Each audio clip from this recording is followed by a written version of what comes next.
Hello guys and welcome back to my mini vlog. So for this episode ay nakilala ko nga si Loki dito sa may CCP complex.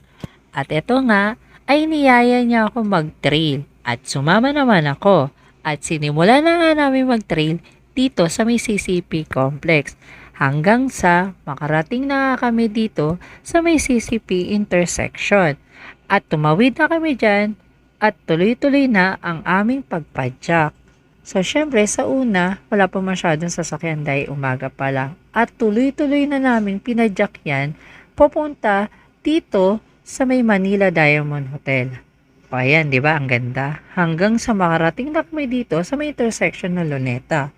At tinuloy-tuloy lamang namin ang pagpadyak dyan. So, nilagpasan lang namin yung Luneta Park.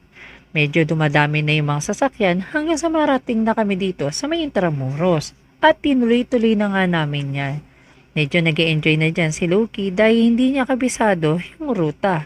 At dito ko siya pinadaan sa may Under Circle intersection.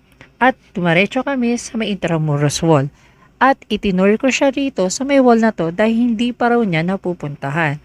At naglakad na nga lang kami dito dahil hindi na po pwede yung aming rollerblades kasi medyo malubak na yung Intramuros wall. At dumaan na nga kami dito sa may Intramuros Golf Course. Inikot ko siya talaga ng todo.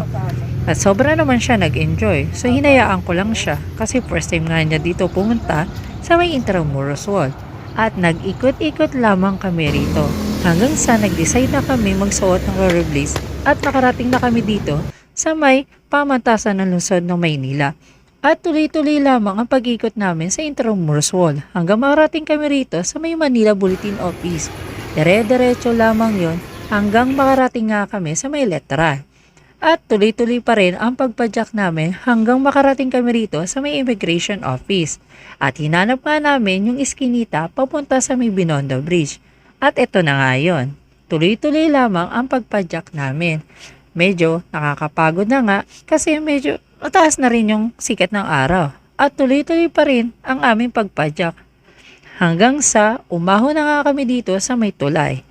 At dito na nga kami nag-downhill. Medyo hindi na nga lang ako nag-video dyan. Kasi medyo delikado kasi yung downhill doon sa may Binondo Bridge. At nakadaan na nga kami dito sa may Binondo Church.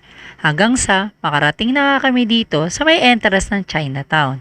Tuloy-tuloy lamang ang pagpadyak namin hanggang sa lampasan na namin yung Jones Bridge. At ito nga pala yung view dito sa may Jones Bridge. Kita pa rin yung Binondo Church. At ito yung Manila City Hall. Tuloy-tuloy lamang ang pagpadyak namin hanggang makarating kami sa may Philippine National Museum. At nag-decide na kami ni Loki na umuwi na kasi medyo tirik na yung araw. So hanggang dito na lamang yung kwento naming mini trail. So hanggang dito na lamang. Bye-bye!